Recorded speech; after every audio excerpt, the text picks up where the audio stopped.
Shalom, shalom, Israel, shalom. His brother Riot want to give all honor and glory to the Most High God, Yahweh, by Hashem Mashiach, Malak Yahushua. Another strong shalom to all the mighty brothers that go out there and labor on the highways and byways, making their body living sacrifice. In the rain, the tumults, the demons, the uprises, the uproars, out there standing 10 toes down for the name of the Lord. Another strong shalom to all of the mighty brothers that are not out there as of yet, but building themselves up, reading, praying, fasting, doing everything they could do to put themselves in a position to shake the hand and wake up the hopeful elect. Another strong shalom to all that are mighty akwaf in this thing, sincerely reverencing their husbands, being teachers of good things to the children at home, being quiet, shamefaced, submissive, loving, steadfast, cooking, sewing, cleaning, doing all of the righteous acts of our foremothers on fire for the Lord. Another strong shalom to all that are mighty akwaf that are not married as of yet, but building themselves up, reading, praying, fasting, doing everything they could do to magnify the Most High and the ministry. Another strong shalom to all that are mighty, zealous children, right, abstaining from all lust, concupiscence, and peer pressure, standing 10 toes down for the name of the Lord. And last but not least, another strong shalom to the 12 tribes scattered abroad, reading, praying, fasting, magnifying the Most High and his beloved son, Yahushua, right? But I'm going to share my screen.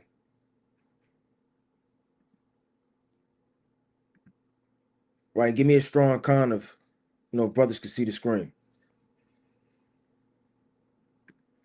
Right, give me a strong con if brothers could see the screen through the spirit.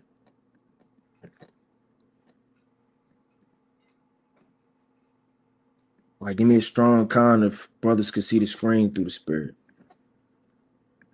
We're going to dive straight into it through the spirit and power of Yahweh Hashem Yahushua. Right? Pull up these holy scriptures so we could dive right in. Right, this is going to be an in-depth, lesson through the spirit on being a man. That's not really taught to Jake, in this westernized mindset. Jake is taught how to rob, how to steal, how to be evil, how to be an adulterer, how to do all things contrary to the spirit and power of Yahweh Hashem Yahushua. But in the last days, you have to understand the Most High, he isn't shaping Negroes. He isn't shaping, robbers and thieves, adulterers and murderers and gangsters. He isn't shaping these type of men. He's shaping a grown man that handles his responsibilities, that reads, that prays, that fasts, that take care of his family, that will die for his nation. That's what really being a man is. Having a faith in Yahweh Shah. See, our forefathers, they were men. A lot of times, Jake, he don't have no money, so that classifies whether he's a man or not in the eyes of the society. Jake isn't of rank, right, in a gang, so he's not a man. Jake haven't drilled or put in some type of move or slid on somebody or killed somebody, so they're not a man. These attributes and these worldly, accolades and what man says and what man thinks, brothers have to wash their mind and really get out of that and really dive into what being a man is according to the Bible, man. With responsibilities, being a father, being a leader, being a husband. These are very important things that brothers have to really zone in on and focus on. I want to get this quick precept before we dive into it. It's the book of 1 Kings, chapter 2, and verse number 1. Now the days of David drew nigh that he should die. And if any brother watching this knew that he was about to give up the ghost, man, what manner of spirit would you be in? How much would you read? How much would you pray? How much would you cry out? How much would you fast? See, David knew his time was drawing nigh in the land of the living that he should give up the ghost, man. You could be in your what they would call your deathbed. You could be laying in that cottage. You could be sick. You could be poisoned, or you could be of age. And these thoughts are going to run through your mind. What's going to run through your mind, man? Is it getting one more last woman? Smoking one more last blunt? Sipping one last bottle of champagne? Right? Getting one more fat cup of yarn? Do you think these carnal thoughts are going to run through your mind? Or do you think your children is going to run through your mind? Your wife is going to run through your mind. Their whereabouts. My daughters. What type of men are they marrying? What hands are they in? What did I leave my children? What will my name be on this earth? These are the things that a righteous man, a man of the Most High God, that would think about as he's about to go and give up the ghost. It says, and he charged Solomon, meaning he commanded him, son, saying, I go the way of all the earth. Meaning David, he was a mighty man. He went the way of all the earth. He took down the heathens. He took down the Philistines, man. He took down the ancient Africans. He took down land masses. He reaped gold. He built houses. He took the Ark of the Covenant, man. He named the city of David. He has went the way and have conquered in his lifetime all the earth. Be thou strong, therefore, and shew thyself a man. Now, again, being a man isn't wearing the most mightiest of attire. You got all of the arm guards, all of the pictures you're going like this, with all of the diamonds running down your arm guards, and the most blinged out medallion, right, that you have, and the most blinged out diadem that a man can wear, man. Right, that's legal for him to hold his head up with. And in all of the pictures he poses like this, man. That's not being a man. Being a man isn't how much money you possess. He said, look, be yourself a man. Let's see what David said. And keep the charge of the Lord thy God. So when he says keep the charge, he's quoting the law. Let's go to Deuteronomy chapter 11 and verse 1. It's the book of Deuteronomy chapter 11 verse 1. Therefore, thou shalt love the Lord thy God and keep his charge. See, what does keep the charge of the Most High mean, man? See, David wasn't just giving up the ghost and he said anything that sounds good, man. He gave the most excellent wisdom and counsel any man can give as they're about to fall asleep. Let me get this real fast in the Hebrew what that word charge right means. To guard, to watch. Check that out, man. Keeping, preserving. Keep the charge of the Most High is don't fall out. Watch. Always be fervent. Always keep guard. Always maintain your office and what the Lord set you in, man. Keeping the charge of the Most High, isn't just keeping a dietary law and growing a beard on your face, man. Have the mentality and mindset to preserve what was given to you, man.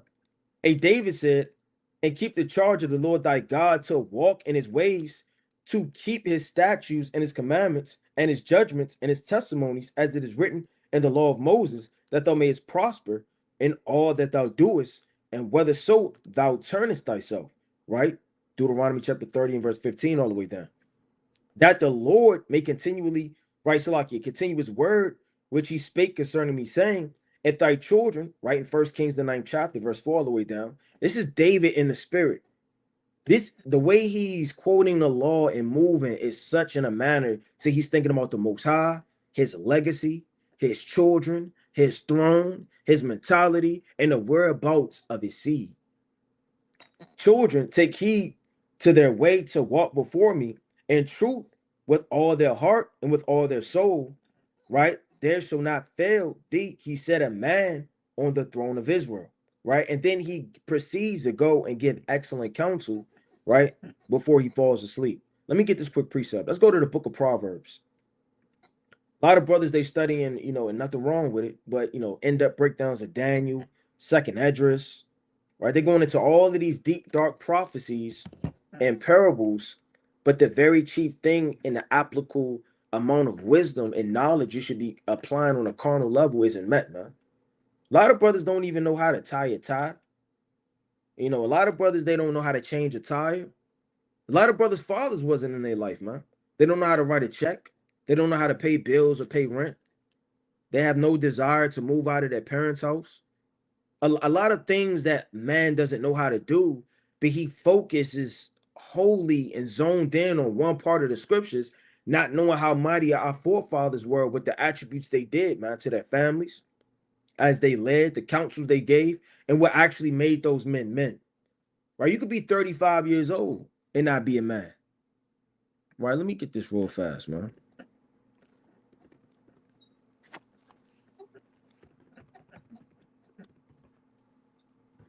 So you could be this man's age and still not be classified as a man. You got a beard on your face, right? Gray hairs, a family. These things don't make you a man or a leader. Let's go to it. It's the book of Proverbs, chapter 22, and verse number 20. Have not I written to thee excellent things in counsel and knowledge? that thou might know the certainty of the words of truth, that thou mightest answer the words of truth to them that send unto thee. Let me read that again. That I might make thee know the certainty of the words of truth. How is that being known? Through counsel and through knowledge, right? Through your experiences, you've learned and grew to the teacher you are, to the leader you are, to the father you are. There's no graduation class where you go and then now you become a father. Now you become a leader. You have to take this quiz and you get them all right. And now, in the eyes of the Most High and man, you're a leader, right? Or a husband, man. Just because you lay down with a woman, you impregnate her, or y'all seal the covenant according to the law, doesn't mean that you're actually moving as a husband. So the attributes of these things, again, right, is through experience, man. How many times do brothers fall through sports, get knocked down, get they shot blocked, man, get embarrassed on the court, get embarrassed on the field, have somebody beat them in a race, man? How many times you've been fired from a job? How many times they say, you know what? It's the third time this week you've been late. You're fired. How many times are the same repetitive thing happening to you throughout your life and you gain through experience, through acts and counsel of your fathers, your uncles, senior men, and through the knowledge of the scriptures, it forms and molds you into the man you became, man.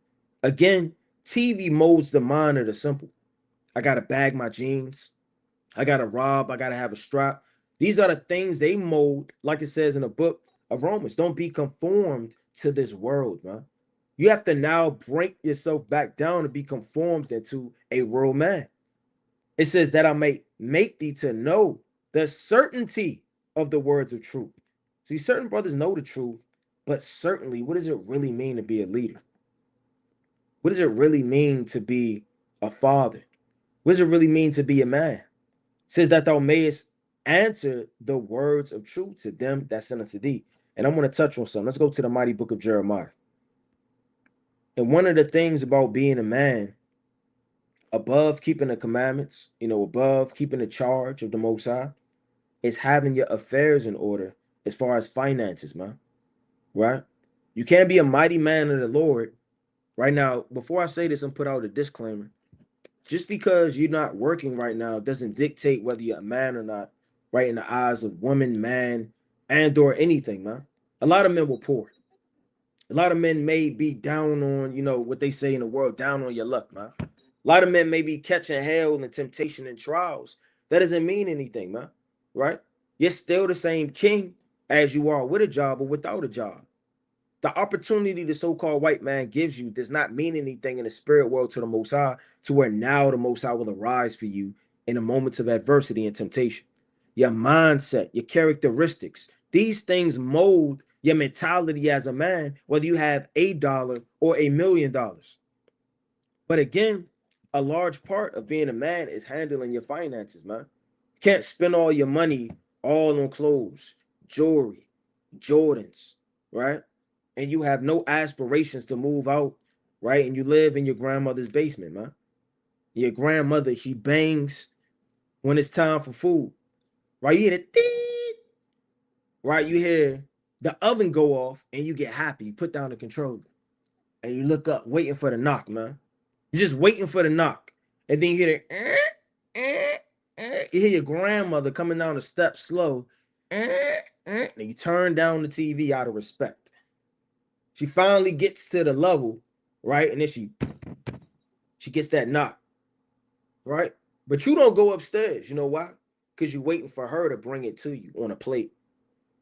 So now she has to go down another flight of steps. She's walking. She's damn about to slip. She's tired. She's sleepy. She's an elder. She finally gives you your plate of warmed up Tyson chicken nuggets, right?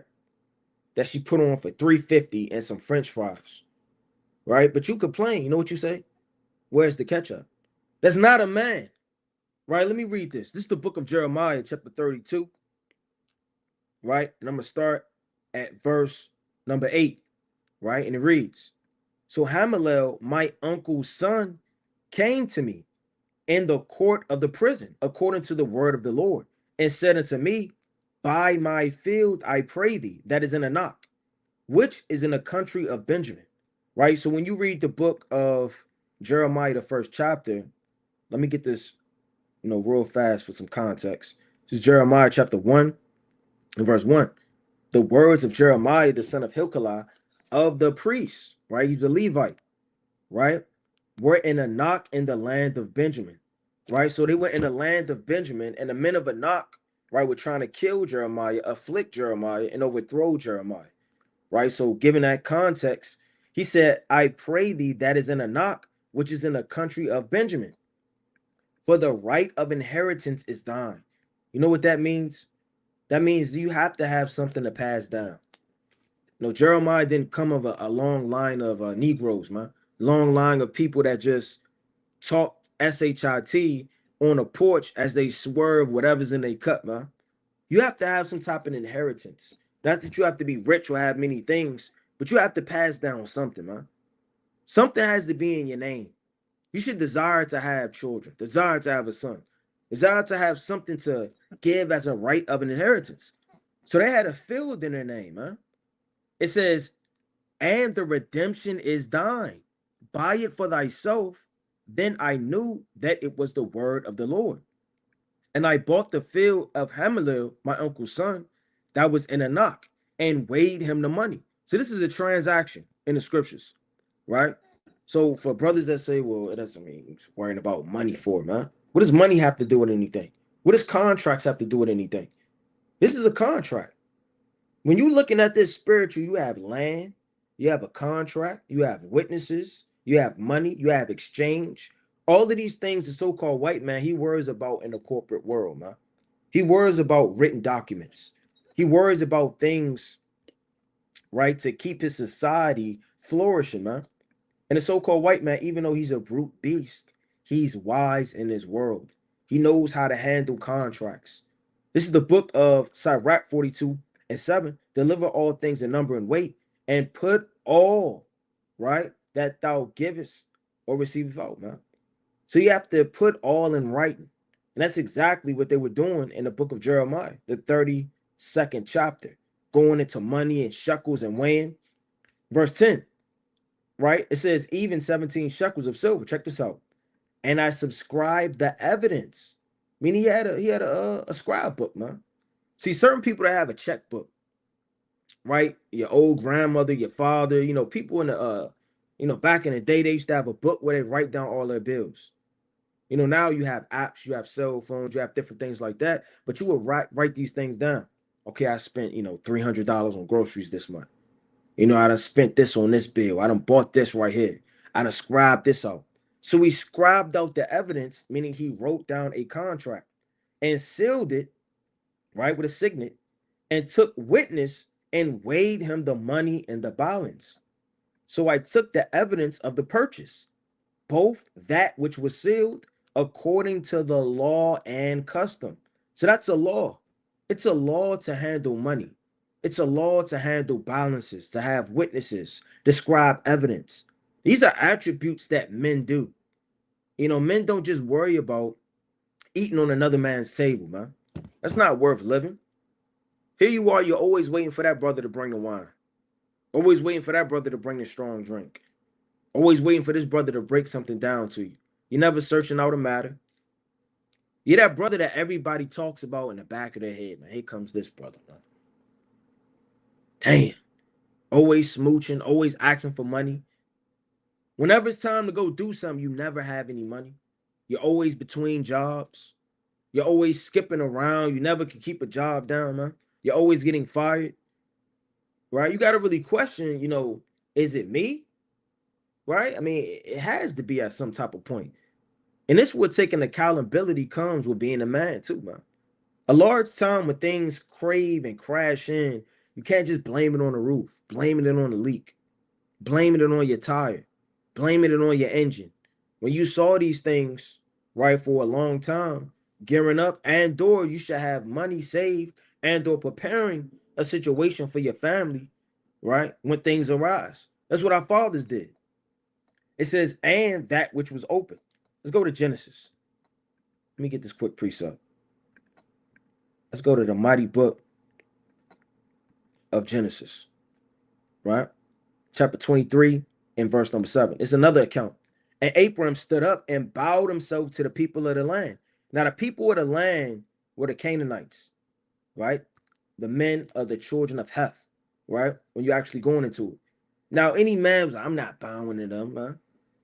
I take this whole land, man. I'm Abraham. See, a lot of people, they move in a bold, like wicked spirit, man. Sometimes at work, you got to play the field. You got to know how to be wise, man. See, when I was younger and I worked, I didn't give a damn about anything. I come in late. I always talk SHIT. I always be, in the mix of something I have no business being in the mix of. I always come in late. I'm taking waters and candy bars laying around and different things like that. I'm digging all in the refrigerator, man. Right? Because I wasn't wise, man. Sometimes, falling again with experience and knowing all what's at stake, man. You have a wife, you have children. You're not living for you anymore. You're not living for your decisions anymore, man. Because everything you do impacts your wife and your children. And the same with the leaders, man. The things you do, it impacts men's souls that are under you. And that's very important through the spirit when you're really thinking about it logically, man. The decision I make today can have my family out in the street. The decision I make tomorrow, right, can have my children and not be able to eat, man. Right? It says this, even the children of Heth, and he communed with them. I mean, you got to have some type of ace in the hole, some confederate, some wisdom, you know. Again, I've used this example many of times. It was a brother I know that he was cool with an Edomite, and ain't nothing wrong with that if you getting things out of it, right? Just so he could get a recommendation letter to go to school. And that's playing your cards right, man. Not walking around like this with your arm guards all day long. You arm guard, man. Right? Well, you might as well have a cape, man. Right? With the emblem like this and it blowing in the wind, man. See, Abraham communed with them. See, that's what Esau does. Hey, how you doing? What's going on? He all in your business. It's like a serpent smiling in your face. Don't let these demons and these spirits outwit you. Right? We're Jacob, man. We're the supplanter. We're the ones that make you think we like you when we really don't, man. We're the ones that move around in craft and wisdom. You understand? We're not the ones that get supplanted and overthrown. So you got to know how to play this game on a level of wisdom of this world, on a level of money, right? On a level of everything, man. Even with these demons.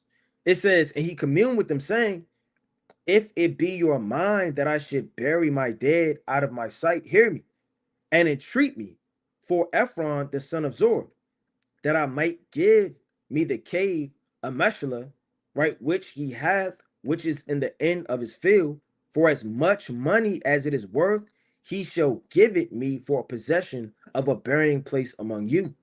And Ephraim dwelt amongst the children of Heth, and Ephraim the Hittite answered Abraham in the audience of the children of Heth, even of all that went right at the gate of his city, saying, nay, my lord, hear me.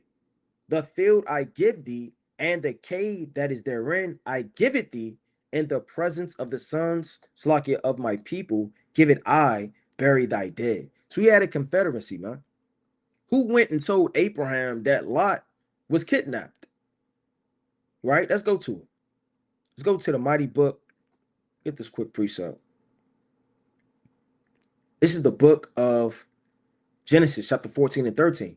And there came one that had escaped and told Abraham the Hebrew, for he dwelt in the plains of Memory, the Amorite, the brother of Eshcol, and his brother of Amner, right? And these were confederate with Abraham. So Abraham was wise. Even Jacob, right, when Simeon and Levi had slain the inhabitants of the land, he said, you know what? You make up my name to stink among the inhabitants of the land, man. You making my name to stink. Know how to move in wisdom, right? So if it wasn't for the, and what happened with David, right? Who told David about the matter of Saul and about the matter of Jonathan, right? An Amalekite. Let me get this quick precept. Let's go to the mighty book. Let me see what I want. Let's go to Ecclesiastes. And again, another part of this is being humble enough so that brothers can direct you, man. See, brothers are too prideful. That's why they'll always be in the situations they'll be in and they never increase. You still working the same job and you content about it, man. Stop being content with the little you have, man.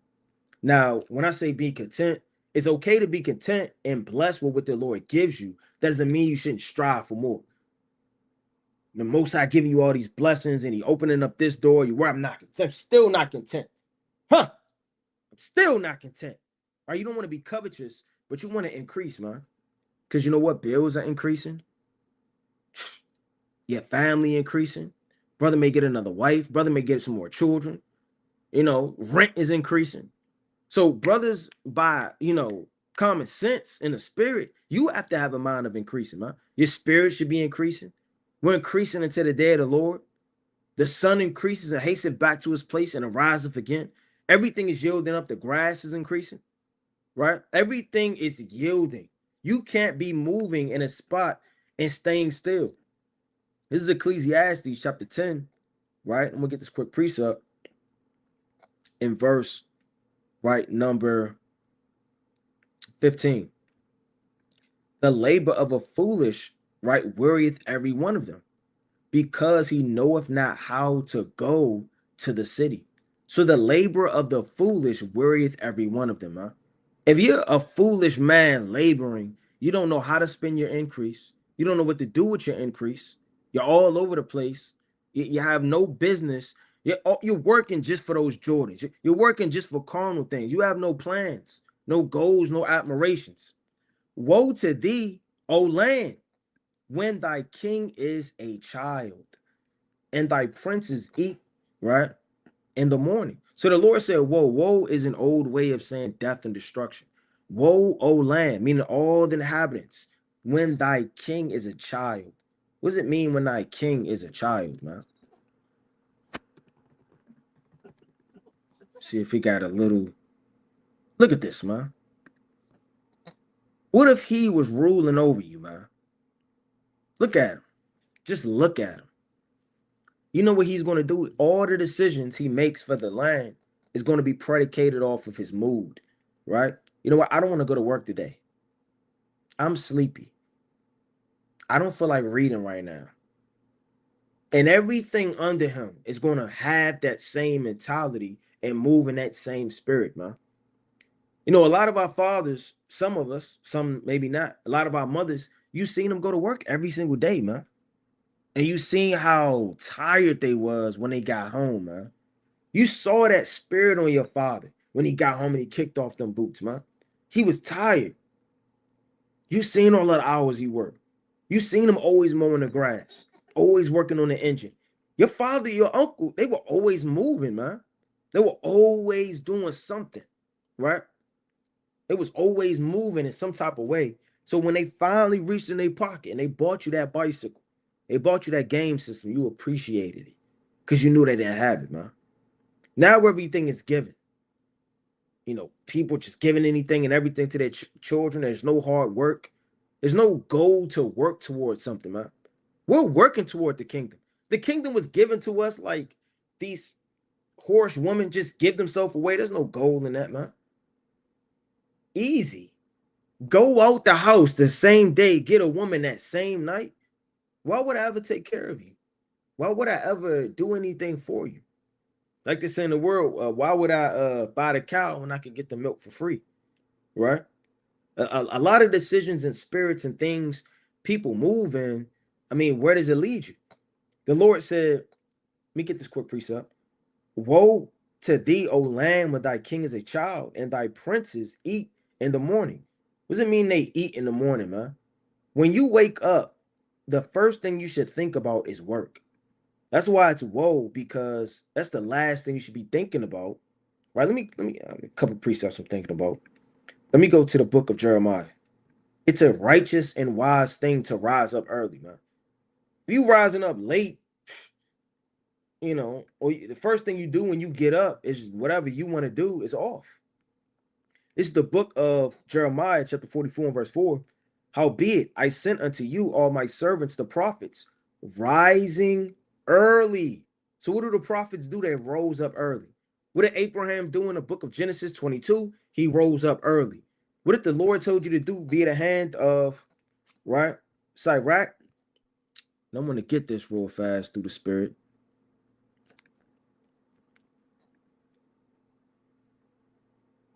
Salakia. Book of Sirach.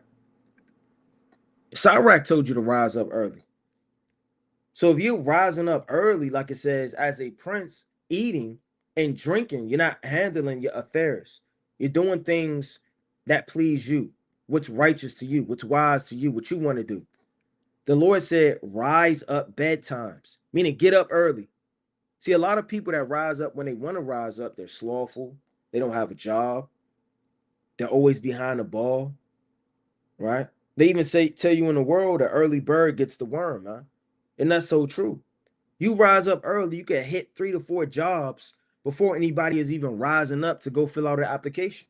Rise up bedtimes and be not the last. When you're the last one to wake up, you miss all your opportunities. Anything that the Lord could have gave you, you've missed it through slothfulness and turning about on your bed side by side. It says, but get thee home without delay, meaning don't be out all night either. So the Lord is saying, right? Blessed art thou, O land, when thy king is the son of nobles, right? And thy princes eat in due season. What does that mean? When you eat in due season. See, a prince has the power to eat right now. You may have the power to eat. You know, say you got $700 in your bank account, man. You have the power to go on that cruise that you wanted to. You have the power to buy those kicks that's leaving Foot Locker soon. You got the power to go ahead and get that chain. You may have the power to do certain things and buy those rims. See, a prince is a man of high renown and of stature that makes decisions and moves. But he doesn't eat when he wants to eat.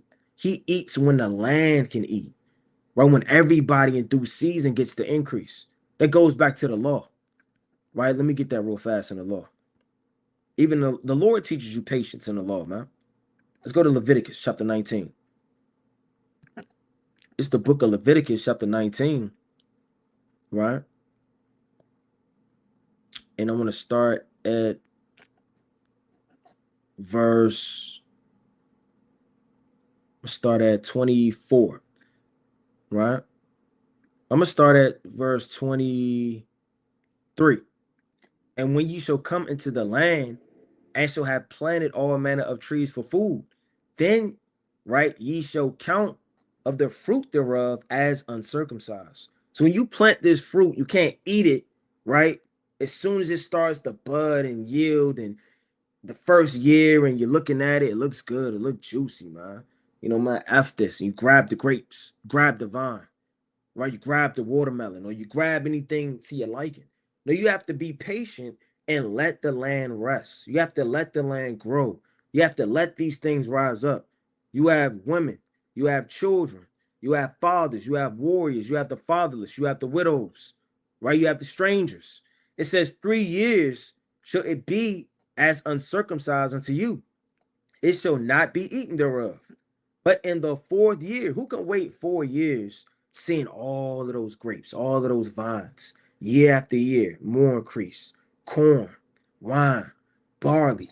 And Israel wasn't just some knockoff place that you could see that it looked like now. No, it had everything the heart could wish, man. Spring shooting up, right? It had barley, right? This is the book of Deuteronomy, chapter 8, right? And I'm going to start at verse, this whole thing is fire. I'm going to start at 9. 8. A land of wheat and of barley and vines and fig trees and pomegranates, a land of olive oil and honey, a land wherein thou shalt eat bread without scarceness. Right? So this land was yielding up all type of increases. But the Lord said, look, you got to be patient. You got to wait. You can't just eat when you want to eat, man. See, a brute man will eat, their children didn't eat, man.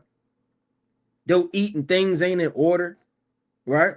See, just because you're a prince or you have that title or a king doesn't mean you're a worthy king. Look at Saul. Look how he starved out all of those men, right? And made them fast until he was avenged, man. How selfish and wicked is that? And carnal is that. And to men, you understand, move on your accord. Let me get that real fast in the book of First Samuel for brothers that know this account, man. It's one of the most wickedest things Saul has ever done.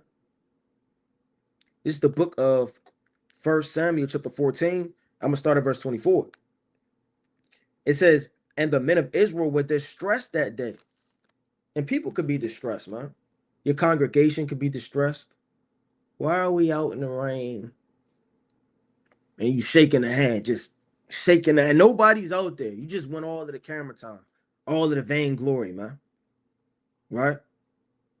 Here your children didn't eat, but you the one that get the piece of chicken. Nobody else. It says, and the men of Israel were distressed that day.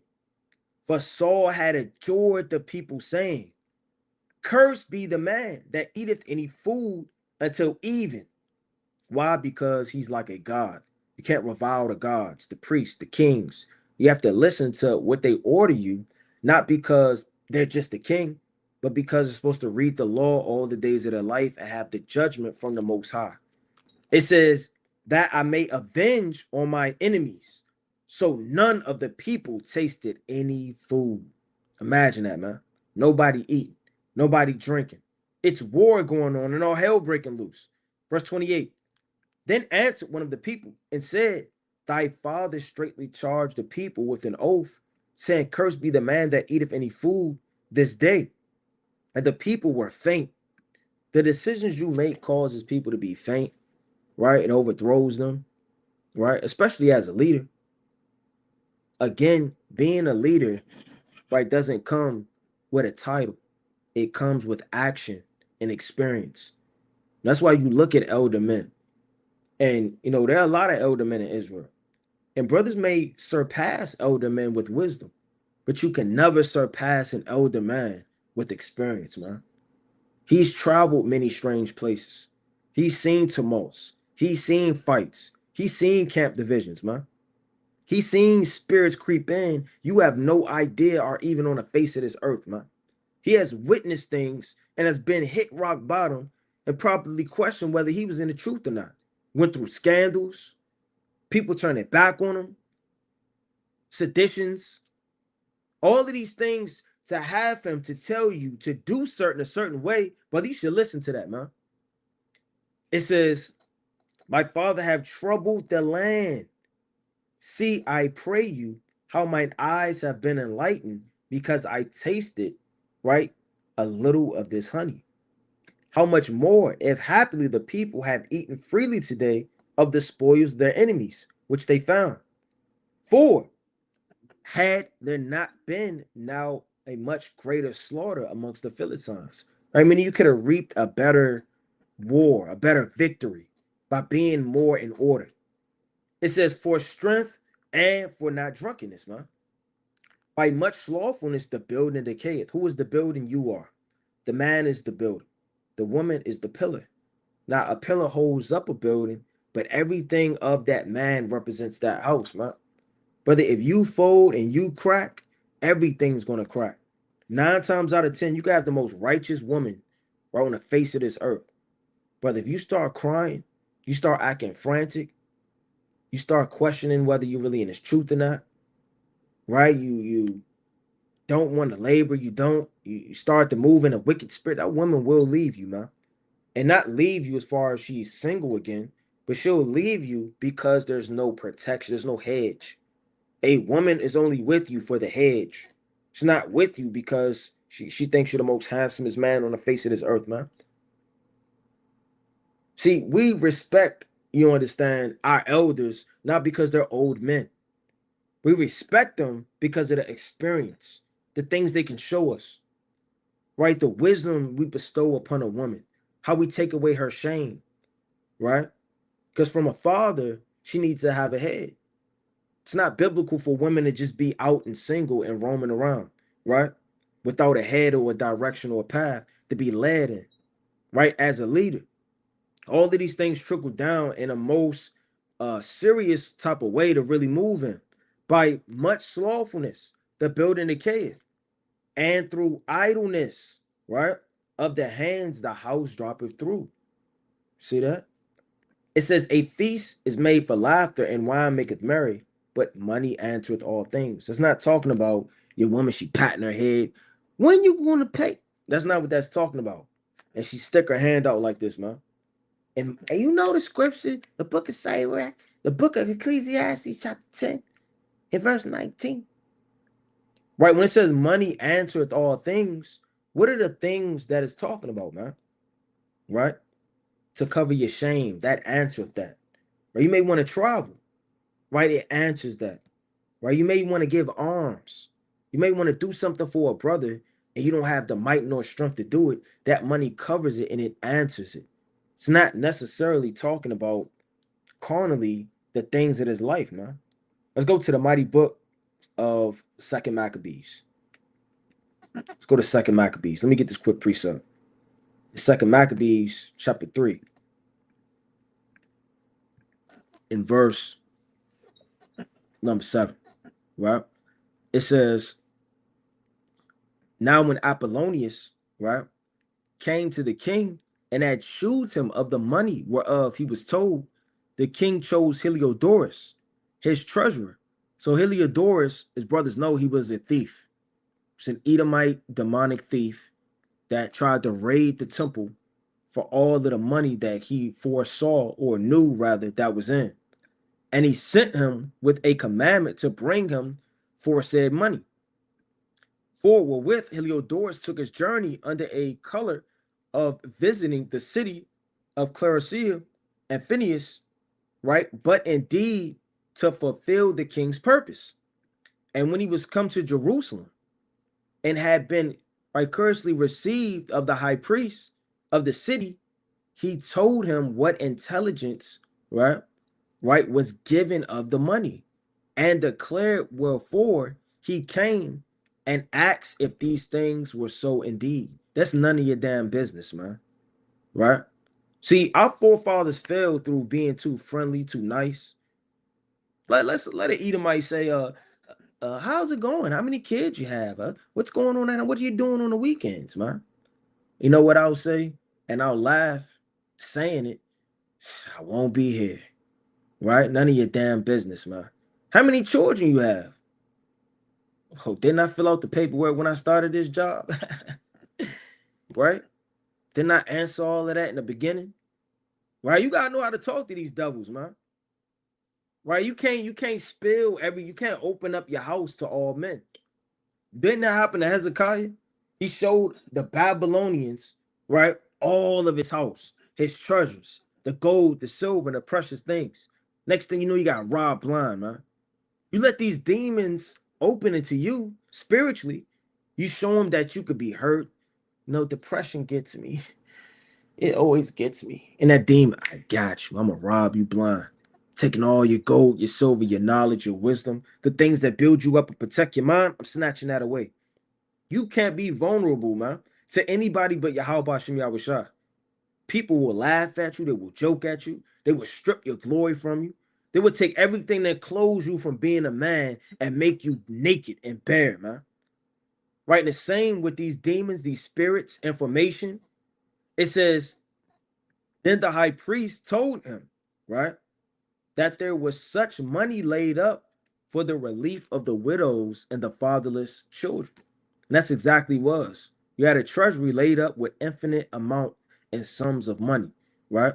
It says, and that sum, right, of it belongeth to Hyrcanus, son of Tobias, a man of great dignity, and not as that wicked Simon had misperformed, right, to the sum whereof in all was 400 talents of silver and 200, right, of gold, and that it was altogether impossible that such wrong should be done unto them that had committed it to the holiness of the place and to the mastery, right? So, like, let me get down to this point. Verse 13. Let me just read this, not to be long-winded. But Heliodorus, because of the king's commandment given him, said that in any wise it must be brought into the king's treasury, man. So that's the mentality of these devils and these demons, man. They'll rob you, overthrow you, right?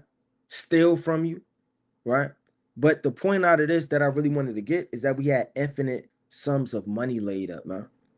Start saving your money. You never know when you're going to need it, right? I mean, I know a brother, that fell on hard times, and he survived with the money he saved for years. Now, I'm not saying he didn't have a job for years, but it helped him. The money he saved up. You never know when you're going to lose your job, man. You could lose your job right now and be out of work for 3 months. Do you have 3 months saved up to last you and help you? Stop being so frivolous with your money to buy this and get that and grab that. The Lord said money is a defense, man. You want to have some type of cushion. When we had all of that money as a nation, we wasn't buying all of the chiefest armed guards, man. What do we have it laid up for? The fatherless, for the widows, for people that actually need it, man. Not to get I guess too specific in our affairs as a congregation, but brothers have a treasury. And this treasury is used for the children of Israel whenever they got a matter, whenever they need help. Hey, Ak, I just got robbed. Somebody bust in my window and stole all of my daughter's diapers. They stole all of her books. They stole this. They stole that. They all praise to the Most High. Hey, the Lord is going to, take care of that. Brother got a new window. Certain things may arise in brothers' lives. It's not about us. It's about the nation. It's about your people. It's about your family, man. Let's go to the book of First Maccabees, right? Chapter 10 and verse number 39. It says, as for Ptolemy and the land pertaining to it, I give it as a free gift of the sanctuary at Jerusalem for the necessary expenses of the sanctuary. So the sanctuary has necessary expenses, meaning things don't just happen. The work of the Lord don't just happen. Brothers don't just have a school at W5. The Lord just somehow blind all of the Edomites to the land, and then they just give you the keys like this, man. All of the Edomites to the land got blinded, right? Because we're in watchman for Israel. And they become ditzy, and they play with the keys, and they give you the keys. Right now, you had the keys to a building forever, man. It don't happen like that. Brothers don't just have signs made out of nowhere, flyers made out of nowhere, shirts made out of nowhere, fringes gathered, food every single Shabbat, man, for the laboring men of the Lord, and fruit, right, and waters and different things like that, and pens and books and Bibles. These things don't appear out of thin air, man. This isn't the year of release and everything just flies up and all of the children of Israel grab it. It says for the necessary expenses of the temple. Moreover, I give thee, right, every year 15,000 shekels of silver out of the king's assumption, right, from the places appertaining. So the point of the matter is what? That they had necessary expenses. Verse 42. And beside this, 5,000 shekels of silver, which they took for the use of the temple out of the accounts year by year. Year by year, you're going to have things you need to build up as a man with your house, maybe your car, maybe the work of the Lord. See, how much you give is a reflection of how much you give into the Lord, man. Can't just, hey, brother, can I, please, brother, you digging in your pocket, you only got $8. Now, if you give $1, all praise to the Most High, but you want to have a mind for the homeless. You want to have a mind for being a man. And you know what? I got $100. I really don't have $100. I know taxes is going to come. That's 20%. I know I need to first pay myself. If anybody knows about, structuring bills, the first thing you do is you pay yourself, man, right? Pay the Most High, but, that come off top. But you pay yourself. And whatever you pay yourself and whatever's left is how you can move. You don't pay everybody else, and whatever's left is yours. Damn, I don't got nothing. I'm broke, man. No, brother, pay yourself first. And then whatever you can't pay, brother, get rid of that bill. Get rid of Netflix if you have to, or get rid of I don't know, man, whatever brothers have. So a lot of people have expensive tastes. They buying things they don't need to buy, they're doing things they don't need to do, they're going places they don't need to go. Here you are, you eat out 3 times a week. And you get the cheapest bottle of yarn. Brother, you got to evaluate your bills. Because again, how much you give to the Most High is how much you care about the Lord. It's where your mind is. It says, even those things, right, shall be released because they appertaineth to the priests that minister, right? want to really read all of this, but nevertheless, right? I'm gonna rest right there. Let's go to the mighty book of Luke. Now, this is one of my favorite accounts in foreseeing money, being wise. And the Lord spoke about that, man. Yahweh Shah himself. It's a heavy spirit a lot of men don't really focus on, and it's truth, man. Right? Let's go to the book of John, right? Chapter 6, Slocky 16. And I'm going to start. See what I want.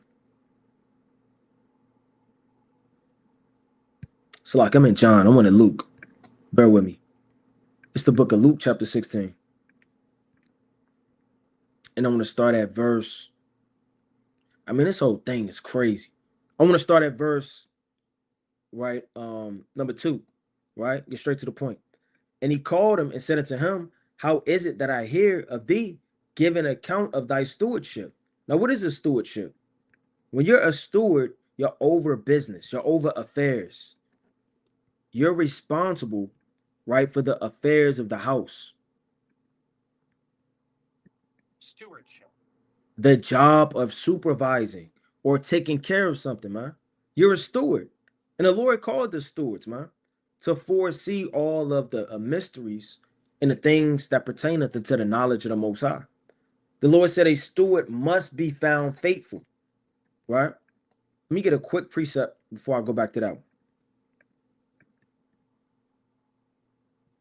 Right, this is the book of 1 Corinthians chapter 4 and verse 1. Let a man so account of us as of the ministers of Yahweh Shai and stewards of the mysteries of God.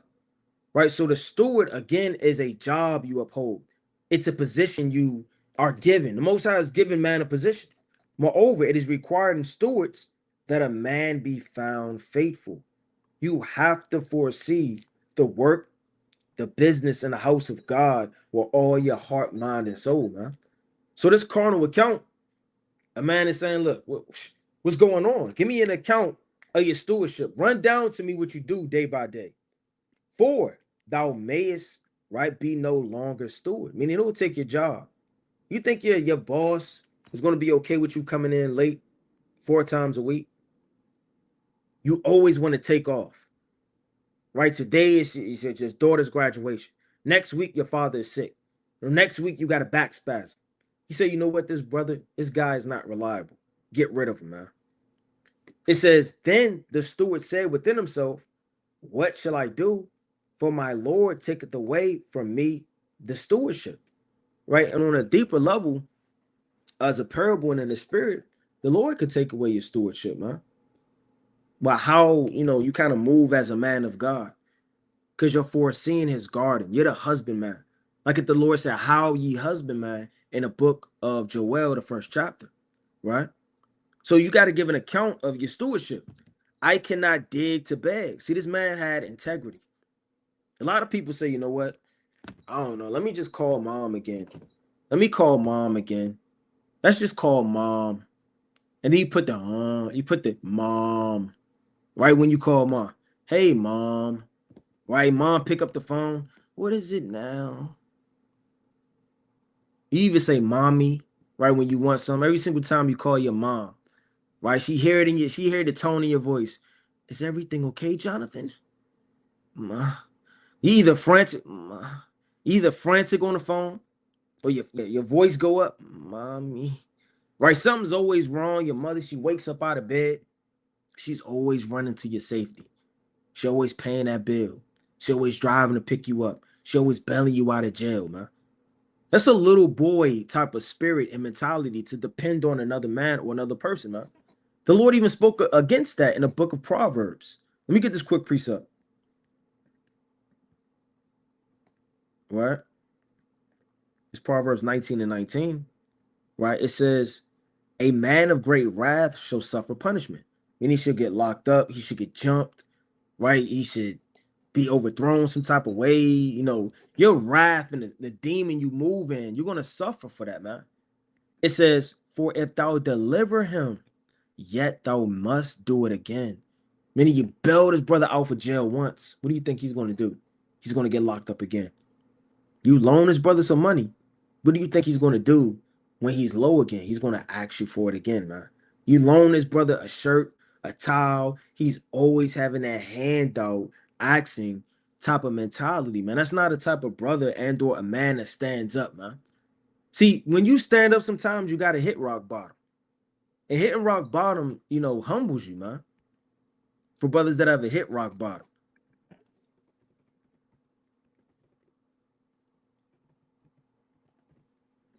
Let me see if they got it. Right? It says at the lowest possible level, man. Fundamental. You just at the bottom. Right? Check this out. Low, right? Base, the lowest fundamental part of any level. You just at rock bottom. But rock bottom, it humbles you, man.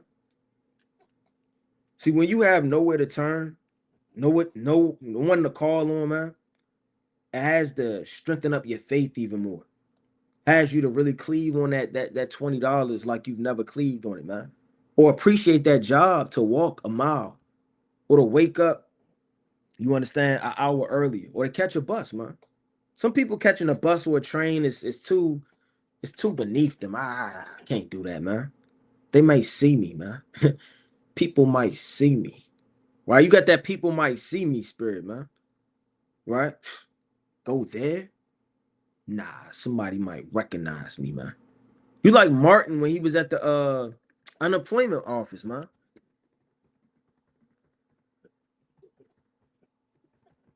If brother seen the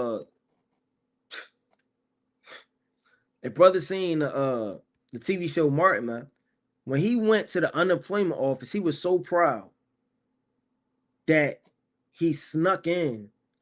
He played detective.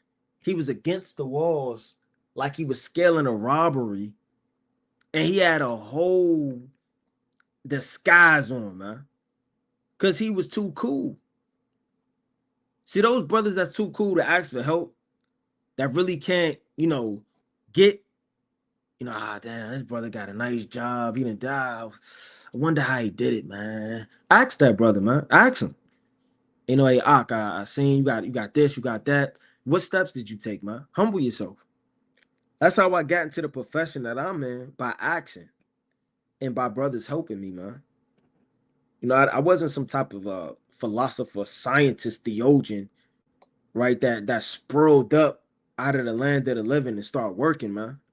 Right? I was in rock bottom. I was poor. But you have to base yourself. You have to plan. Like Denzel Washington said in the book of it's like in the show, what was that movie? Uh, Fences. He said, man, that boy talking about his son. I don't want to spoil the movie, but he said, man, that boy always coming asking me for money, man. He said, man, I know how it is to be broke. I done spent too many years. I done spent too many years without it, man. And he was getting on it. But I felt him when he said that, man. When you broke and you spent too much time down.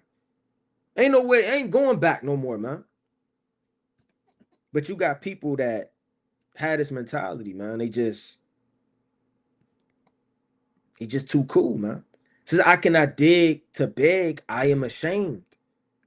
I said I am resolved what to do. I mean, he didn't even know what to do. That I may be put out of the stewardship, that they may receive me into their houses. So he called every one of his lord's debtors unto him, right? Meaning the man that was over him of the business that appertaineth to his affairs. He said, you know what? I'm about to make this happen, man. I'm about to get off my you know what, and I'm about to call this man. I'm about to pull up here. He had drive as a man to withhold the position he was given, man. As a man, father, leader, right? These are the type of attributes you got to move in. It says, and he said, right, 100 measures of oil. And he said unto him, right, take thy bill, sit down quickly, and write 50. Right? Meaning he cutting deals. Then he said to another, and how much owest thou? And he said, in 100 measures of wheat. And he said unto him, take thy bill and write fourscore, giving it to her for cheaper. You know what? You know what? Just take that. You got it. And the Lord commended the unjust steward because he had done wisely. For the children of this world are in their generation wiser than the children of the light.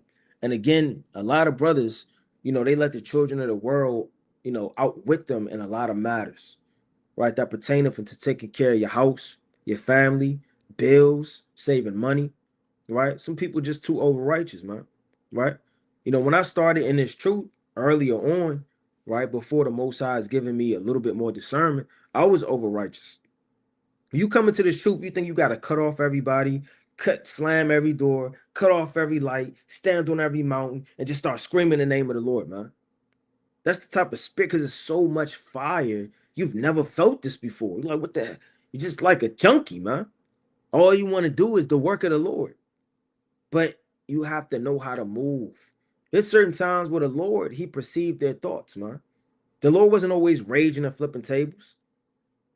The Lord knew men's inward thoughts. The Lord knew certain men were going to walk away from him. He knew those things and still were around him and knew how to move and act without his emotions overthrowing him. And in this world, you got to know how to survive, man. Right? It says, and I said unto you, make to yourselves friends of the mammon. Right? Let's look that up real quick for brothers that don't know. I don't mean Pookie. You got Pookie on speed dial, man. And every single time, right?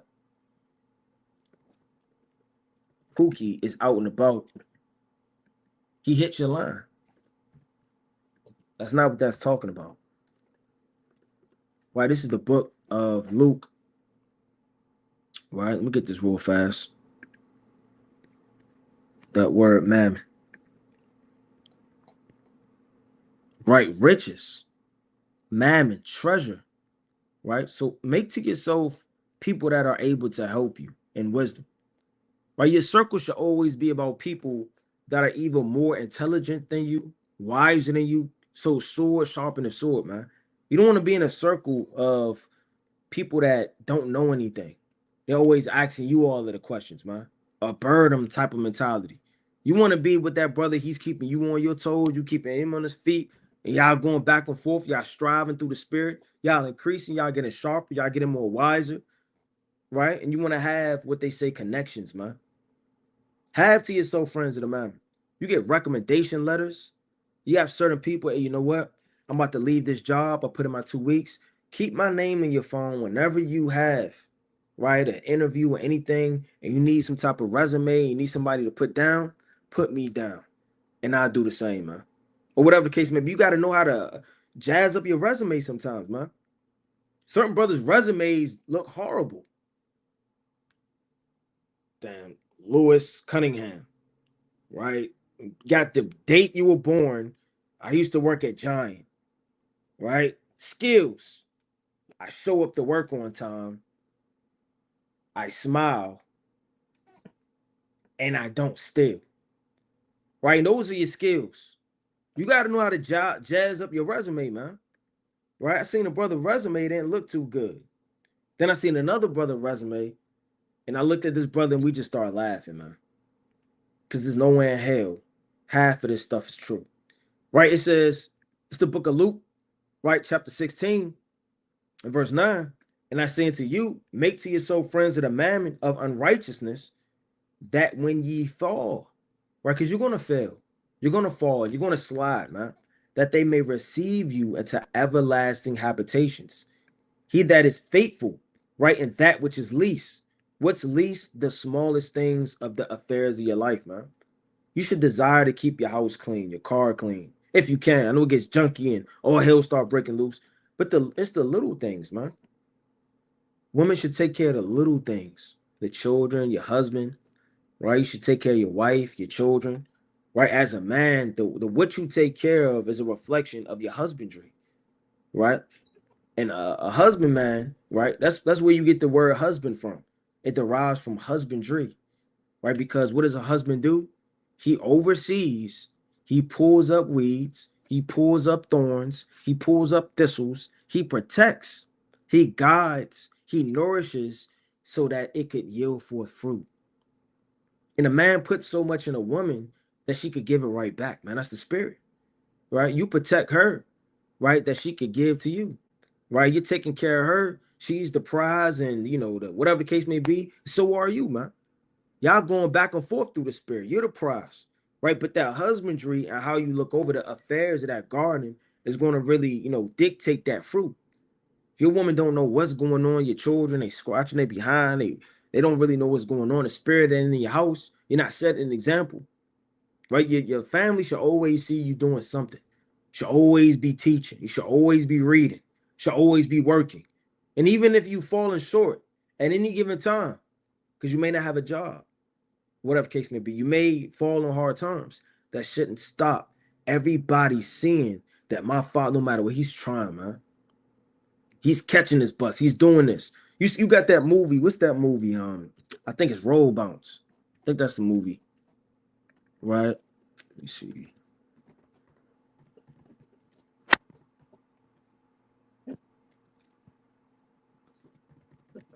For brothers that sing Roll Bounce, you had Bow Wow's father in there. He had lost his job, right? And he was mad, wrathful, getting doors slammed in his face. It was hard for him to survive, man. I mean, but he still went up every day to act like he was going to work. He still went up every day because he didn't want to be a Negro in the house, man. Right? Imagine you wake up, you see your father, you just stretched out, man, on your way to school. Your father is stretched out on the couch. Man, make sure you get them good grades, man. I ain't playing with you neither. You're not gonna respect that. He got up, he looked for work. He acted like he was working. He did whatever he could. And when he finally landed a job, it wasn't, what his last job was, but guess what? He was working, man. And he maintained the house. And he talked to his son. He let him know what was going on. Tried to hide certain things, but nevertheless, at the end of the day, he didn't have a mentality of that Negro mindset, man. Right? It says, he that is faithful in that which is least is faithful, right? Also in much. And he that is unjust in the least is unjust also in much, right? And if therefore you shall not been faithful in the unrighteous mammon, what is this going into? Again, money, right? Affairs, accounts. You got certain brothers that don't ever come to Passover, right? It's always an excuse. Brother, Passover isn't something that just came out. Passover's been before me and you have been alive, man. It's an everlasting ordinance and decree that will be forever. From the time you've came into this truth or the year began, brother, you knew about this. You got all year to save for Passover. You got all year to prepare. You got all year to really get your affairs in order, man. You still have men that don't come to the feast days. They always making excuses. I don't have this. I didn't take time off of work. So you working on the Day of Atonement. Just poor planning, man. Piss poor planning. It says, who will commit to your trust true riches, man? Right? And if ye have not been faithful in that which is another's man's, right? I mean, somebody can let you borrow their lawnmower, right? And you give it back all beat up. Somebody let you borrow, whatever the case may be, will let you stay the night, or whatever the case may be, staining their rugs and chewing out, eating up all the food. It says, and if ye have not been faithful in that which is another man's, who shall give to you that which is your own? And this is spiritual because when it says, if ye have not been faithful in that which is another man's, it's really talking about it on a deeper level. The Most High have given you, right, as a leader, as a man, souls. If you're a leader, he is giving you souls. If you're a husband, he is giving you souls or a soul, right? If you're a father, he is giving you souls. So another man's, it's the Most High's creation. It's the Most High that gave you these things. If you can't take care of what he gave you, well, how are you going to receive that which is of your own, man, in the kingdom? To be over the affairs of states and cities and things that don't pertain unto you. If you can't even take care, right, of the things, right, on that type of level, in that fold. Let me get the book of Sirach, right? The mighty book of Sirach. It's Sirach chapter 29, right? I mean, this whole thing. I'm gonna get Sirach 20, and then I'm gonna get Come back to that. It's Sirach chapter 20, verse 12. It says, there is that buyeth much for little, and repayeth it sevenfold. You know what this is called? Getting finessed, man. This is what this is talking about, getting finessed. It says, there is that buyeth much for little. Meaning you swiping that credit card. You swiping, you getting this 10% off. It's a good deal. That's why I bought it, man. Spending all the little money that you have, you flipping this. I'm gonna buy that to flip that. But when it actually catch up to you, you were paying it sevenfold, man. You got 5 credit cards, 15 bills you're not paying. You running from the IRS. You got the bill collectors. They know your middle name. They banging on your door. They're showing up at work in camouflage with the newspaper like a cartoon, and they're just watching. All you see is eyes, and they're just watching you to your car. Then they try to hurry up and skid. Then you hurry up and skid off. It says, there is that buyeth much for little. So watch again. All the scriptures go about spending money, balances, being wise. Don't have a mentality, to jump for something that you don't need right now. When you're going to end up it overthrowing you, and you got to pay that much more. Jumping to verse 15. He giveth little and upbraideth much, right? When you gave a little, but you're talking a lot of what, man. He openeth his mouth like a crier. Today he lendeth, and tomorrow he will ask it again, right? Don't be this type of guy that you give a little. You gave a brother $5, gave a brother $10 because he needed it, loaned a brother a jacket, right? Then you open up your mouth the very next day. I need my money back, man. Come on, real fast. I need that, right? Because the Lord said he hates that type of spirit. You should have enough integrity as a man to know how it feels to be down to how a brother needs something. On one fold, on twofold, you should have enough to give without even needing or wanting anything back, man. The Lord said the man that does that isn't sincere, and he hates that man. Such as one is to be hated of God and man. And that's off, man. To move in that spirit, right? Let's go to the book of Psalms, right? The mighty book of Psalms, chapter 32. It's the mighty book of Psalms, chapter 32. I'm going to start at verse, Sluggy, is that what I want?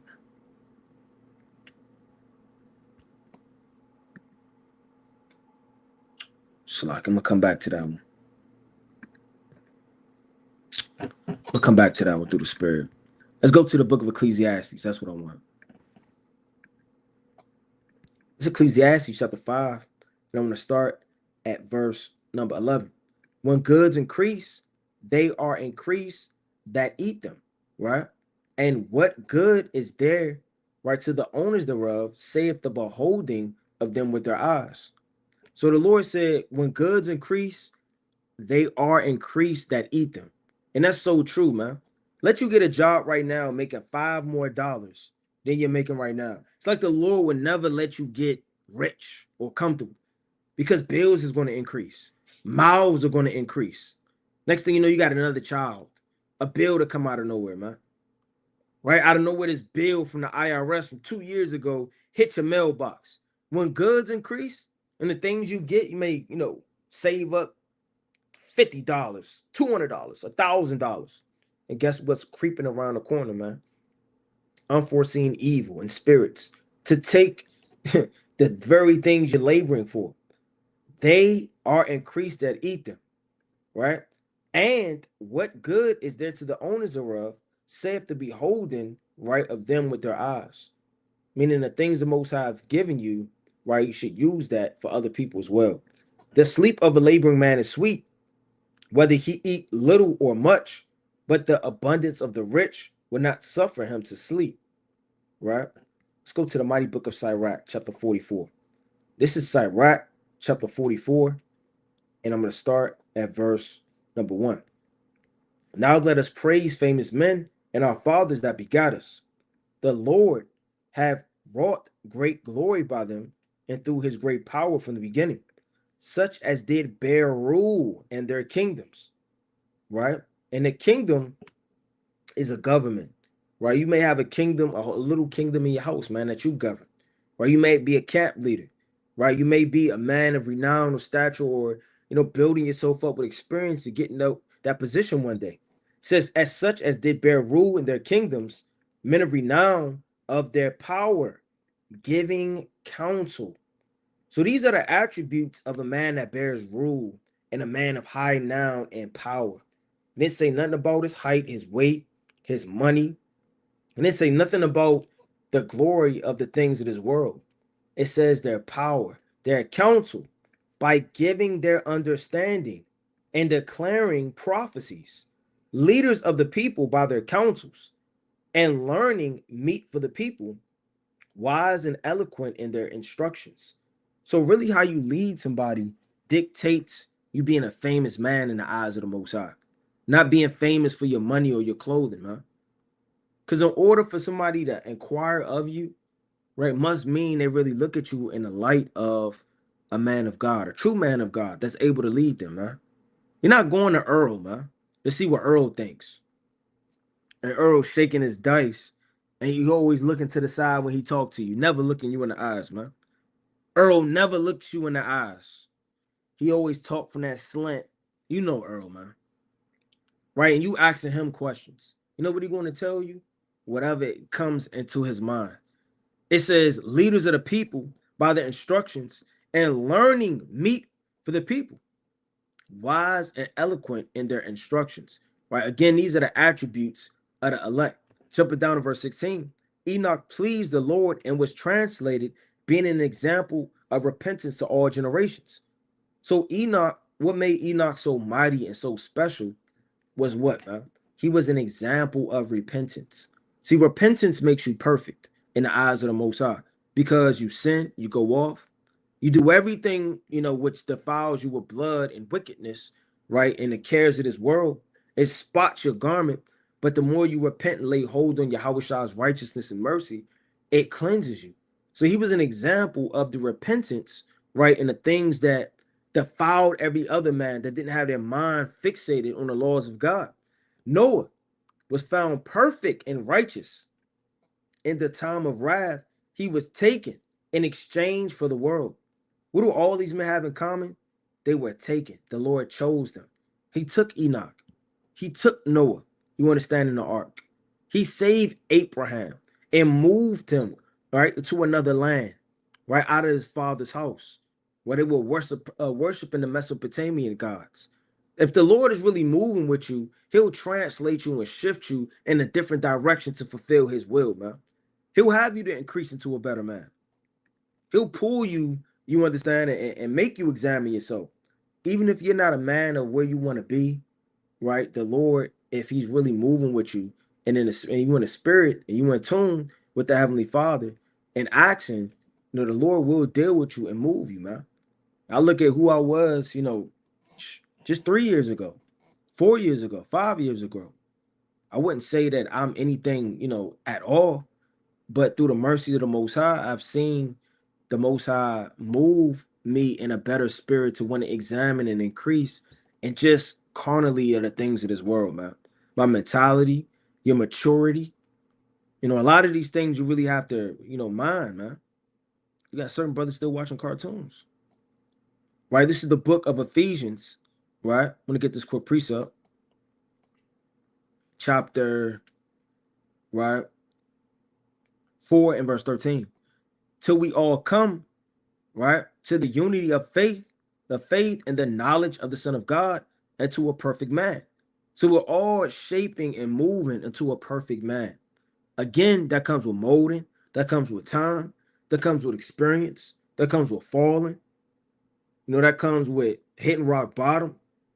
You may become an enemy, man, right, to your own self, right? You may fight, may look in the mirror, you may go in damn near insane. But all of this is a path until who you're becoming, man. It says, unto a perfect man, unto the measure of the stature of the fullness of Christ. It says, till we come. Who is the we? Paul, man. So we look at Paul, which he is, mighty, strong, valiant, wise, knowledgeable, all those things. But we're all, no one knows if they're the elect, man. Brother, a brother on the comment board, he can say, well, I'm the elect, right? Nobody knows who the elect is. We're all growing in the garden of the Lord until the time of threshing, in the time of redemption, time where the Lord gathers up the wheat and throws the tares, you understand, into the fire. It's just till we all come to the unity of faith, right? Meaning we all are one in Yahweh Shai, him being our head, and of the knowledge of the Son of God, to really understand that he died for our sins, who he is, and what true righteousness means, unto a perfect man. And whether you believe it or not, they are going to be men and are men on this earth that are perfect, man. Whether brothers believe that or not, Job was perfect. Noah was perfect. Abraham, Isaac, Jacob, these men were perfect. Daniel, he had innocency and was blameless. Enoch, upon men were not a man like Shem, man. Shem, Seth, Adam, right? These were perfect men, moved in the spirit of Yahweh Bashem Yahushua. It says, unto the measure and stature of the fullness of Yahweh Shai. Right? Let me go back to that. It says, get this quick precept. Let's go to the mighty book of, this whole thing is fire. I'm going to get this real fast in the book of Nehemiah. See, bear with me.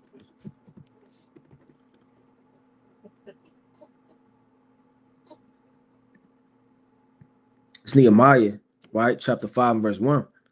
It says, sometime later, many of the people, both men and women, began to complain against the other Jews.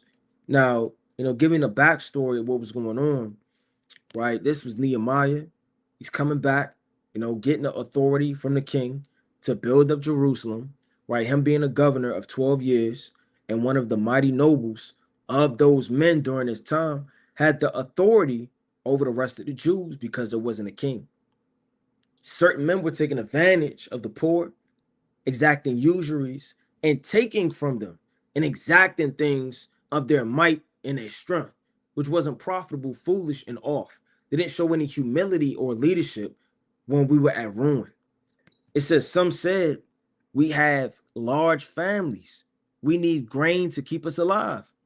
Others said, we have not, we have had a mortgage, our fields and our vineyards and our houses to get enough grain to keep us from starving. And we don't got no fields, we don't got no mortgages, we hungry, we got large families. It says, still others said, we have had to borrow money to pay the royal tax on our fields. People have to pay taxes. You're going poor, you're going broke, and vineyards. We are of the same race as the other Jews. Why are you doing this to us, man? We are the same people. Aren't our children just as good as theirs? But we have to make our to make slaves out of our children. Some of our daughters have already been sold as slaves. Well, I'm bringing this out to see how serious it is when you don't have no money, man. People, and when you down on your luck, they were selling their children as slaves. Israelites to their own people, man. Imagine being so broke, so poor. You have to do things out of your character and your wit and your integrity to be able to survive, man. It's what you did in slavery. It's what they did right here, right? It says we are helpless because our fields and our vineyards have been taken away from us. That's a sad mentality and spirit and a state to be in, man. To be helpless. Right, remove, your grandmother's, household, remove, even your camp from you or your camp leader. If you're by yourself, how long could you survive? And I don't mean physically, because a lot of brothers may have good jobs, may be okay jobs, may work for themselves, whatever case may be. But at the end of the day, every man needs structure. Every man needs to be led, right? I need to be led. We all need to be led. We all need to look up to something other than ourselves or things on this earth. If what's you're following or the path you're in is enough, Yahweh Shem Yahushua, you're gonna fall. You're gonna be led captive to a ditch, to some place and avenue where wicked woman and sorcery is, man. To be helpless, not to have anything, is a scary thing. It says, when I heard their complaints, I grew angry and decided to act. Who rose up? A man rose up, man. Nehemiah rose up, man. He didn't rise up just to smoke people. That's all Nehemiah's name is in Israel, man. If you will, I will put hands on you. Dot dot dot. And then it's like a cartoon, man. That's not all Nehemiah did. He defended the fatherless, the widows, the poor, those that were captive. He checked men in the laws of God, man. These are the attributes of a man. You can't see injustice happening and not rise up for it. That's in the book of Proverbs. That's why a lot of the strongest men and or some of the elect are on the highways and byways making a difference, man. They aren't in the house comfortable with the women and children. Let me get this quick precept.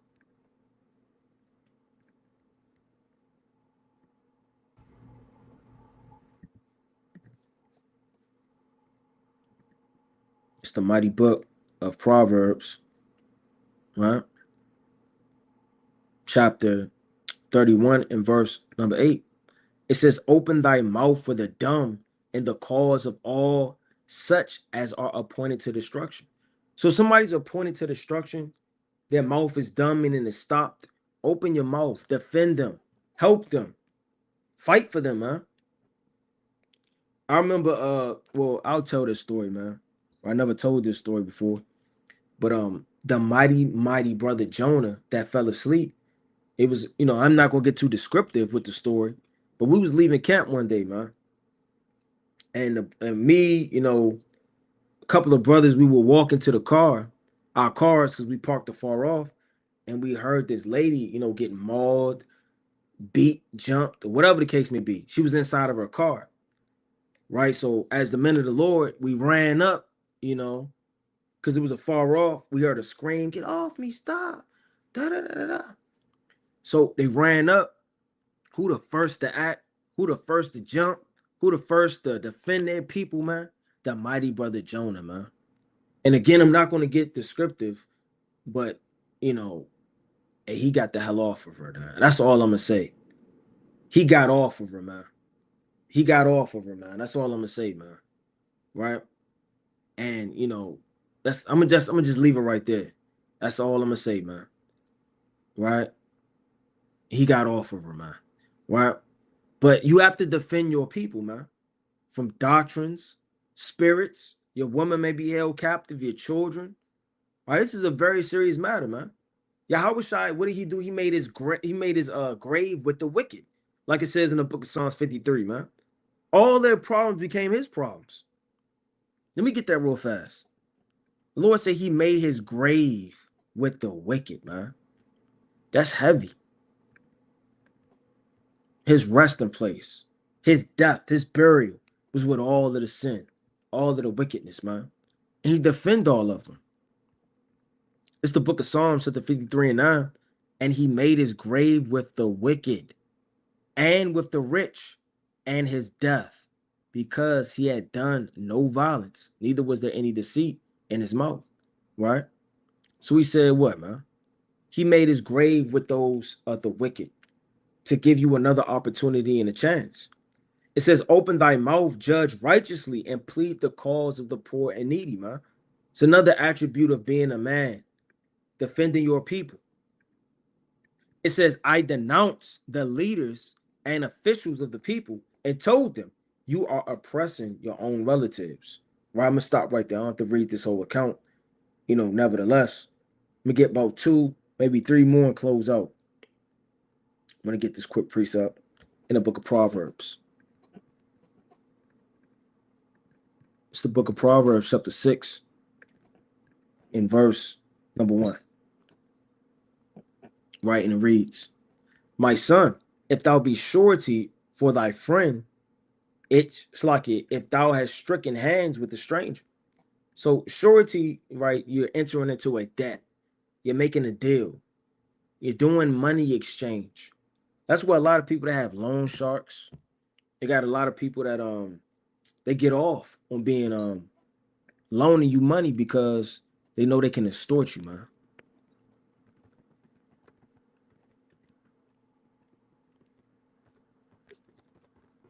see if I can get this real fast.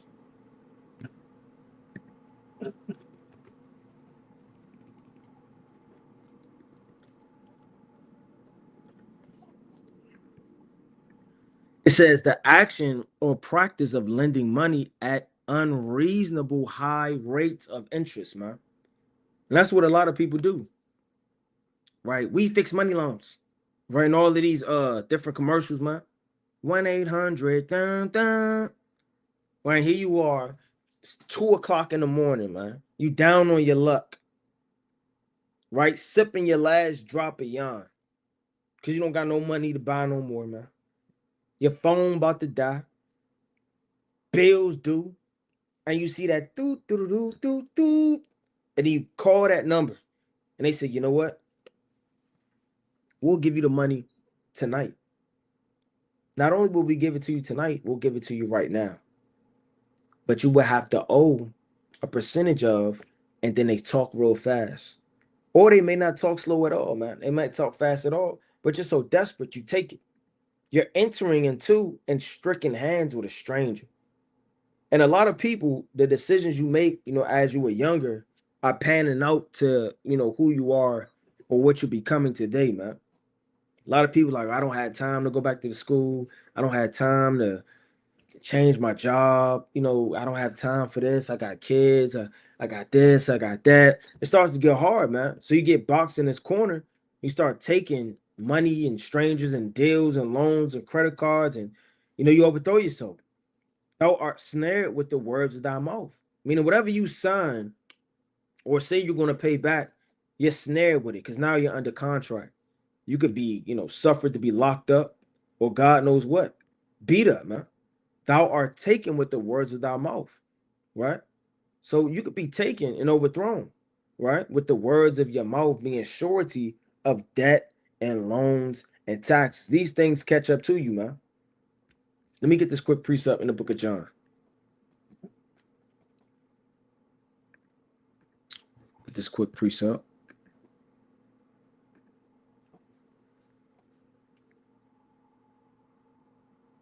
Let's see what I want. This is the book of John, chapter 12 and verse 3. Then took a pound of ointment of spikenard, very costly, and anointed the feet of Yahushua and wiped his feet with her hair, and the house was filled with odor and ointment. So this was very, very expensive and costly. Now, you got uh Judas Iscariot, right, which betrayed him. He was the treasurer, and the spirit he was moving in and the mentality he had, he was upset. And of course, because he's a demon and a devil, that money was being spent, right, very costly into different things that has nothing to do with anything, right? You need to spend money in certain attributes for the right things. You never know when something going to come up, man.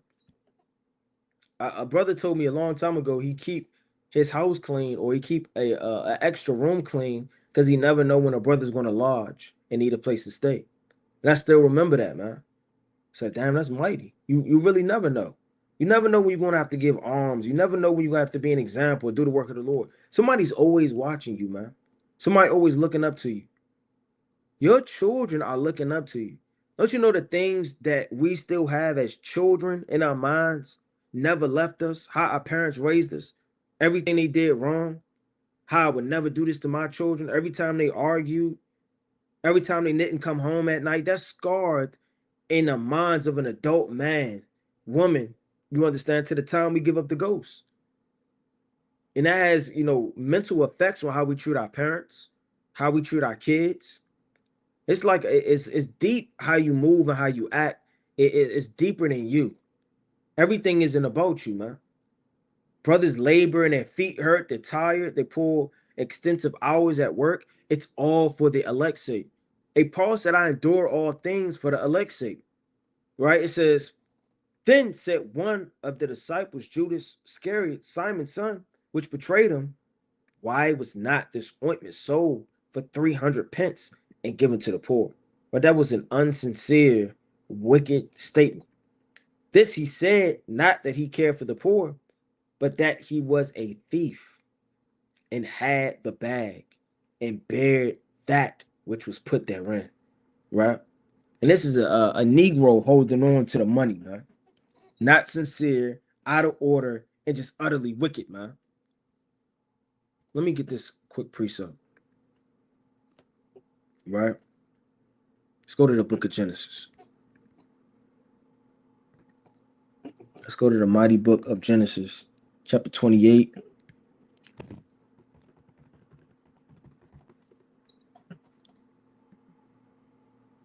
And I'm going to start at verse. See what I want. Start at verse number 20. It says, and Jacob vowed a vow, saying, if God will be with me and will keep me in this way that I go, and will give me bread to eat and raiment to put on, so that I am come again to my father's house in peace, then shall the Lord be my God. Right? And that's the spirit, because we vowed, man, in blood, that we would keep the oath and the commandments of the Lord, man. You vow when you put your hand on the plow. You vow when you sealed that covenant with you and your wife. You vowed so many things in the spirit you have no idea that you owe unto the Lord, man. Right?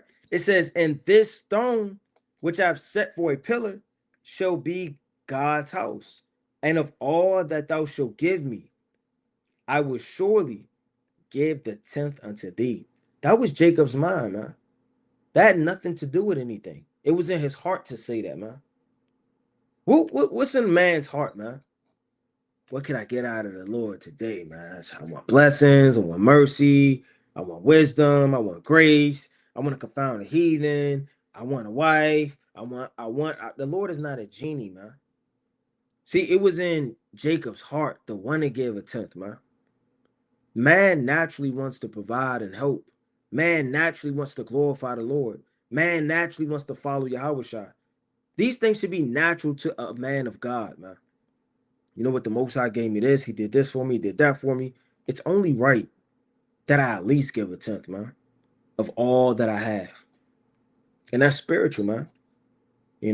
Jacob being Israel, a tenth being completion, and the elect being solely from the foundation of the earth, right? The chief men of the Lord, right? Even Samuel's mother gave Samuel unto the Lord all the days of his life. This is the selfless like mentality you have to have, especially in the last days. But let me get this closing precept. Right. I mean, it's so many other accounts. I can go to Baruch, the first chapter. I mean, just passing Baruch on the way to the closing precept. Baruch chapter 1 and verse 6. They made also a collection of money according to every man's power. Right. That's exactly what Paul did. 1 Corinthians, the 16th chapter. Baruch, the first chapter. First Maccabees, the 10th chapter. Right. Second Maccabees, the 3rd chapter. Right. Jeremiah, the 32nd chapter. All of these are accounts of money, how our forefathers dealt with it, how they managed it, how they moved in it. These weren't just average men. These were leaders. These were husbands. These were people that set examples, right? It says, and they sent it to Jerusalem unto Joachim, the high priest, and some, right, Sotius, son of Solomon, to the priests and to all the people which I had found with him at Jerusalem. Right, I'm thinking of this precept. I think it's in 2 Kings 23.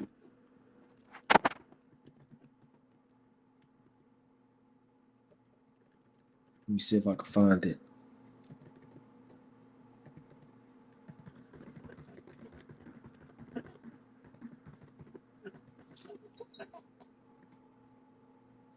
Right, this is 2 Kings. All right, let me get this quick precept before we close out. This is going into the repair and the breaches of the house of God. All right. This is the book of 2 Kings, chapter 22, and verse number 6. Right. I'm gonna start at 5. And let them deliver it unto the hands of the doers of the work that have the oversight of the house of God. So these men that had the oversight, that were the doers of the work, those men they put in a brick. And let them give it to the doers of the work, which is in the house of the Lord, right? To repair the breaches of the house, unto carpenters and builders and masons, and to buy timber and hewed stones to repair the house. What does this mean? Meaning men took money out of the treasury to give to men that knew what to do with the money. Meaning your modern day, mechanic, your modern day mason, your modern day carpenter, your modern day handyman. The handyman comes and he sees your house. You got a big hole right there. I need, at least three, you know, 2x4s. I need some plywood. I need some nails. I need some putty. I need this. I need that. It's all going to equal about $350. He zeroes in on what it needs, how much money it's going to be, and then what does that man always do? That maintenance man, or whatever the case may be, they give you a receipt. Why? Because he could have pocketed half that money, man. Let somebody come and say your engine. Yeah, I think your engine's broke. You need this, you need that, you need that, you need this. You are any wise man, you know what they'll do? They'll get a second opinion, man. They're not just gonna open up their money and slap $1,000 on the table and then get robbed. And then once you get a second opinion, guess what? He was gonna pocket $750. But these men were so faithful, having received money to work on the house of God, that it says this in verse 7. Howbeit, there was no reckoning made with them of the money that was delivered into their hand, because they dealt faithfully. That's crazy, man. People kill people out of money. Even your mother, man. You watch the movie Friday, right? She go to the store and get me some cigarettes, talking to Smokey, man. Right? Like, this ain't enough. We'll make it enough, man. Right? Right? What if she would have gave him $20? She would have been on his head about giving her back his change. You give a brother $5 and something costs $2. You come out the store, he kind of grilling you, man. What I gotta ask for it? People press with money. People kill over money. These men were so faithful, so wise, so righteous, that they dealt faithfully with the money, man. And that's spiritual, because it was of the house of God. We've been given spiritual money, right? Which are classified as talents. Now we could deal faithfully with the money, or we could overthrow ourselves with the money. The decision is yours, man. You could flash and play with your money, play with this knowledge, play with this truth, take pictures, be a fool, or you could take that money, invest it so that it could bring back more, so that at the time, right, of the exchange, we may give it all back to the Lord, man. Right? That was the spirit of our fathers, right? And these builders and the mentalities that they had. But let me get this quick precept, this closing precept. Let's go to the mighty book of Revelation. Right? It's the book of Revelation, right? Chapter 3 and verse 2. Be watchful and strengthen the things which remain that are ready to die, for I have not found thy works perfect before God. And this goes to everybody, right? The works that we've laid down aren't perfect. We still have to maintain our way. We still have to increase. We still have to fight every day. Every day is a fight. Waking up is a fight, man. Just waking up in the morning, before you even get a thought in, Satan is already plugging. You got work. You're tired. Go back to sleep. It's always something. You're always fighting, man. It says, remember therefore how thou hast received and heard, and hold fast and repent. If therefore thou shalt not watch, I will come on thee as a thief, and thou shalt not know what hour I will come upon thee. So continue to keep watch, be diligent, add to your prayers and to your mentality in the way you move, a better way to be a man. Have that boldness about you, not just some carnal looks and stares and visage and clothing, but a mentality of integrity, man, and honor, to take care of things that need to be taken care of. Right? If it wasn't for the Most High and these precepts, man would be lost. A lot of people, talking to multiple women. A lot of people wouldn't know how to save money. A lot of people wouldn't be growing as fathers, as leaders, as men. A lot of people would be lost in this world, spending money and getting caught up in debts. It's a lot of wisdom and knowledge in these scriptures we have to apply, not only on one aspect, but on all points of virtue. But with that, I want to close out, giving all honor and glory to the Most High God, Yahweh, Bahashim Mashiach, Malak Yahushua. Shalom.